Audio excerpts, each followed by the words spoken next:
하나님의 은혜가 우리의 삶 가운데 더하여지기를 간절히 소원합니다.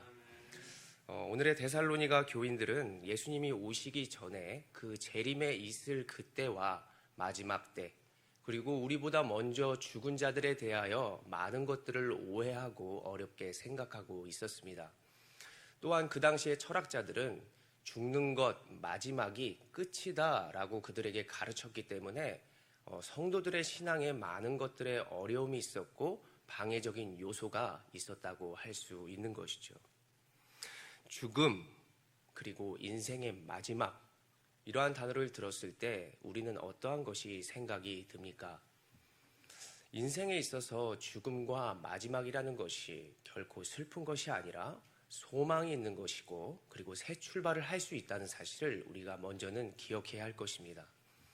마라톤 선수가 달리는 과정과 또 모든 것 가운데에서 많은 것들이 힘들고 어려움으로 찾아올 수 있습니다. 그러나 결승점으로 나아가는 그 과정, 그 가운데에 많은 응원하는 사람들이 있고, 점점 올림픽 경기장으로 들어가면 들어갈수록 사람들은 응원하고 끝까지 나아가는 그 발걸음과 모습 가운데에서는 환호성이 있게 되고, 격려와 휴식을 통해서 또 다른 시작을 할 수 있고 출발할 수 있는 그런 내일이 있는 선수로 발돋움하는 그런 모습들을 우리가 생각해 볼 수 있겠습니다.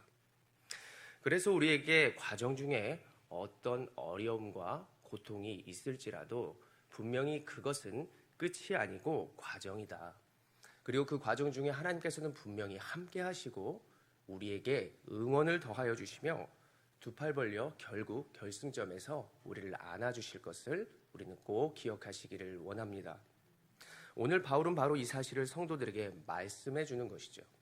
마지막은 끝이 아니하는 것이다. 바로 우리의 시작이 될 수 있고 소망이 될 수 있고 영원한 삶이 될 수 있다는 사실을 성도들에게 가르치고자 하는 그 권면의 말씀이 오늘 들어져 있다라고 할 수 있는 것이죠. 다시 말해 믿는 자들이 바라봐야 할 것은 우리의 소망이신 예수 그리스도, 오늘도 우리 성도 여러분들은 예수님을 소망하며 바라보는 모든 자들이 되시기를 간절히 소원합니다. 데살로니가전서 4장 14절의 말씀, 14절의 말씀을 우리가 다시 한번 읽어보겠습니다. 시작.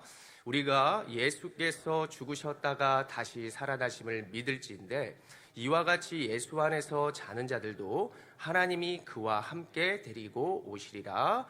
아멘.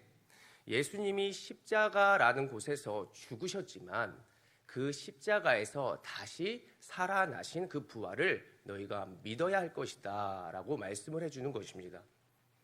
장례식을 예로 들어본다면 저도 장례를 많이 치러봤고 또 아버지를 장사 보내봤지만 믿는 자들에게 장례는 어떤 것입니까? 고글하는 것입니까? 아이고 이제 가면 언제 오나? 그러면 어이 하면서 많은 사람들이 따라 하는 것이죠. 이런 우리나라의 장례 문화에서는 장지로 가는 그 모든 것에서 상여를 메고 이러한 곡을 하는 것을 볼 수 있습니다. 이 노래는 슬픔 그리고 소망이 없는 이별을 아프게 노래하는 것이 특징이죠. 그러나 우리 믿는 자들에게 있어서는 예수님을 믿지만 또 동일하게 슬픔에 빠질 수도 있는 것을 보게 됩니다. 그들과 지금 이 삶에서 함께 할 수 없는 그 아쉬움, 왜 내가 삶을 살면서 이에게 더 사랑하지 못했을까? 우리도 똑같은 사람인지라, 감정을 가진 사람인지라 우리도 동일한 슬픔에 빠질 수도 있고 또 아픔 가운데 나아갈 수 있는 그런 장례식을 생각해 볼 수 있게 되는 것이죠. 그러나 믿는 자들이랑 믿지 아니하는 자들, 그 차이점이 무엇입니까? 우리가 하나님께 이것을 바라보는 것이죠. 하나님, 앞으로 하나님께서 나에게 더 좋은 것, 소망할 것을 주실 것을 믿기에 내가 지금 이 슬픔을 이겨내겠습니다. 하나님, 분명히 우리가 죽었지만 다시 살아날 것을 믿기에 내가 그 천국을 바라보면서 더욱더 하나님을 의지하며 나아가겠습니다. 이러한 신앙 고백으로 이 죽음과 슬픔을 주님께 맡기면서 하나님께 찬송드리고 영광 올려드리고 예배드리는 모습이 바로 우리 신앙인들이 가져야 할 모습이라고 생각합니다. 그래서 제가 돌아가셨던 아버지 차가운 시신 앞에서 이렇게 고백했던 것이 기억이 납니다. 아버지, 물론 죽은 아버지였지만 아버지, 저에게 신앙의 유산을 주셔서 감사합니다. 아버지, 아버지가 믿었던 그 예수님의 길을 나도 따라가겠습니다. 부족한 믿음이지만 그 믿음을 따라 당신의 신앙을 가지고 내가 인생을 걸어가겠습니다 라고 고백했던 이전의 날이 있었습니다. 그래서 오늘의 말씀 13절과 14절은 우리에게 예수를 믿는 믿음, 그 믿음이 결국 우리를 영생하게 하고 우리가 영원히 주님과 함께 살게 됨을 말씀해 주고 있는 것이죠. 결국 우리도 고백할 것은 이것입니다. 예수님은 우리의 길과 진리와 생명이 되심을 꼭 믿으시기를 바랍니다. 지금 많은 것들이 힘들어도 로마서 8장에는 우리에게 이렇게 말씀하였습니다. 현재 고난은 장차 우리에게 나타날 영광과 비교할 수 없도다. 어떠한 환경에서도 우리 주님만 바라보며 그 영광을 소망하며 담대히 나아가시는 우리 모든 성도 여러분들이 되시기를 간절히 소원합니다. 데살로니가전서 4장 16절의 말씀을 이제는 한번 읽어보겠습니다. 16절입니다. 시작.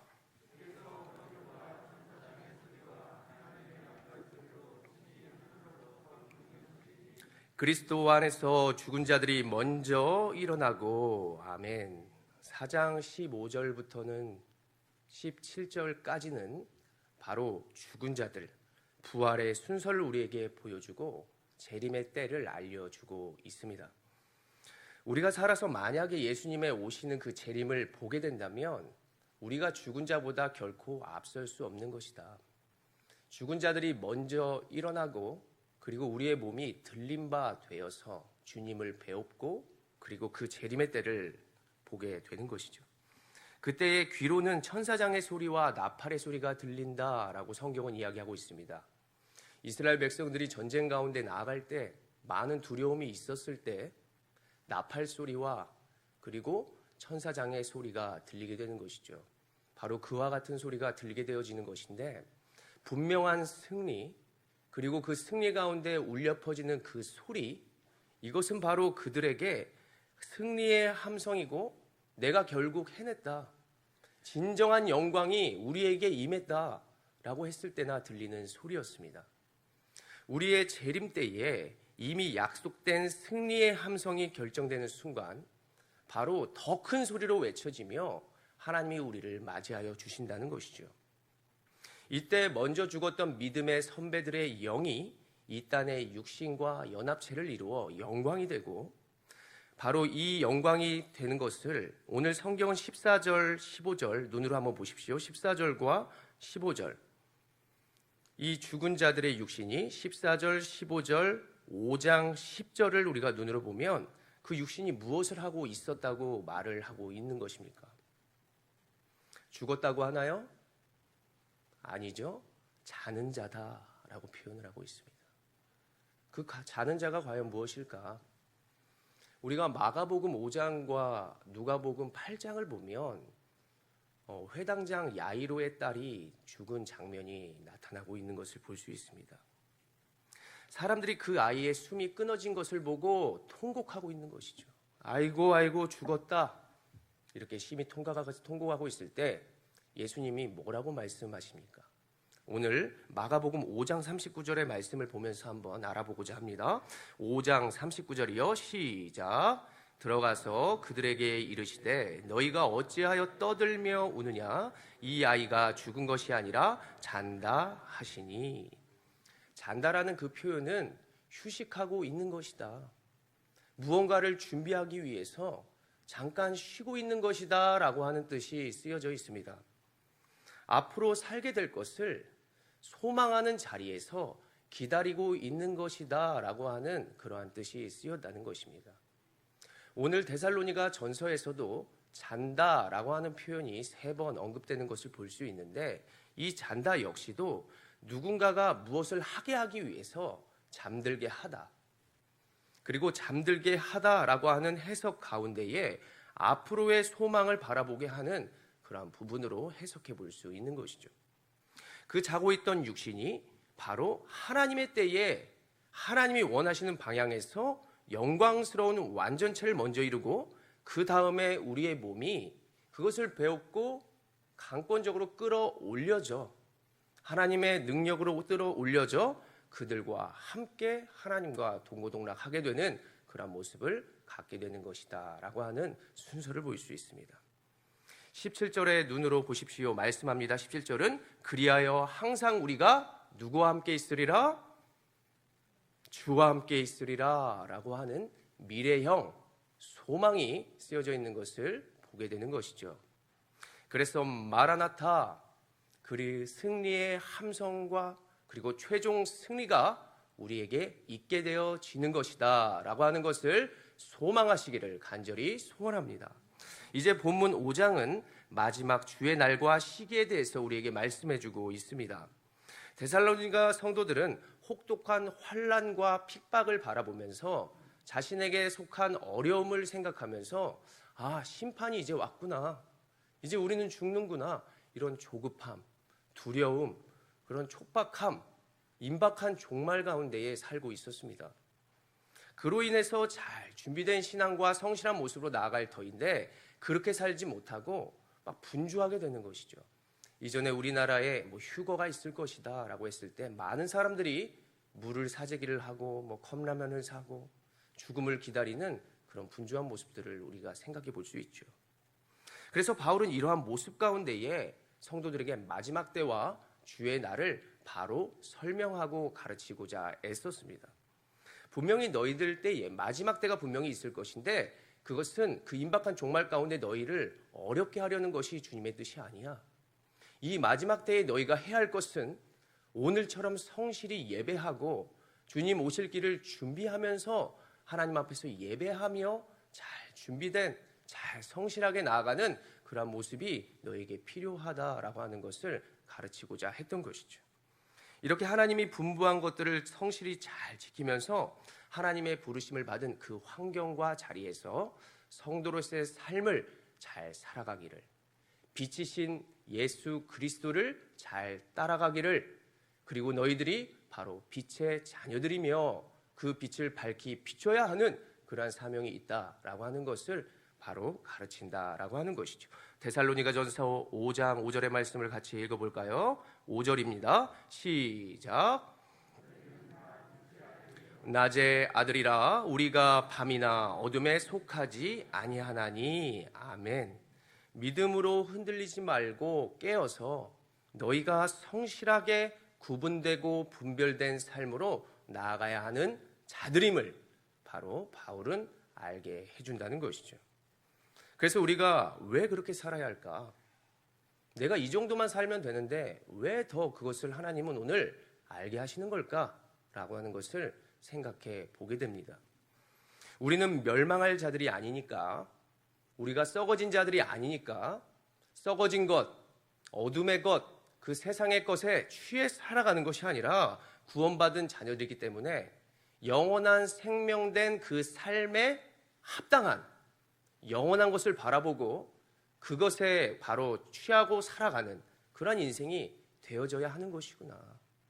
하나님은 더 구분되고 분별된 삶을 통해서 우리를 거룩하게 하시고 우리를 통해서 하나님의 영광을 비추고자 하시는 것이구나 라고 하는 것으로 우리가 받아들여질 수 있겠습니다. 그렇게 천국을 약속받은 우리들이기에 주님 다시 오시는 그날까지 영광을 나타내야 한다는 것이죠. 마치 약혼한 신부가 신랑을 기다리는 것처럼 그 약속을 믿고 잘 단장하며 신랑을 기다리는 그 마음으로 바로 우리가 예수님을 기다려야 하는 줄로 믿습니다. 데살로니가전서 5장 8절의 말씀을 우리가 읽어봅니다. 5장 8절이요. 시작. 우리는 낮에 속하였으니 정신을 차리고 믿음과 사랑에 호심경을 붙이고 구원의 소망의 투구를 쓰자. 아멘. 낮, 그리고 빛, 그리고 소망, 이 모든 단어들은 예수 그리스도를 나타내는 단어라고 해볼 수 있겠습니다. 바로 그곳에서 깨어 계시는 분, 예수 그리스도. 우리가 그분을 믿고 이 땅에서 삶이 때로는 우리를 우울하게 하고 두렵게 할지라도, 우리가 세상에 속한 사람들이라서 우리의 감정이 요동할지라도 우리가 거하고 바라보고 나가야 할 곳, 예수 그리스도께 나아가야 하는 것이구나. 그 예수는 십자가를 절망이 아니라 승리로 바꾸셨고, 우리의 절망과 아픔도 결국 바꾸어 승리로 나아가게 하시는 분인 그 분임을 우리가 꼭 기억하셨으면 좋겠습니다. 이제는 인생의 황혼이 지나 우리의 몸이 점점 더 어린아이와 같이 약해질지라도 인생은 어찌 보면 정말 가장 약한 자리에서 다시 약한 모습으로 주님을 기다리게 되는 것이죠. 때로는 보이는 것과 우리의 육신이 쇠하여질지라도 우리의 영은 강건해지는 것을 꼭 믿으시기를 바랍니다.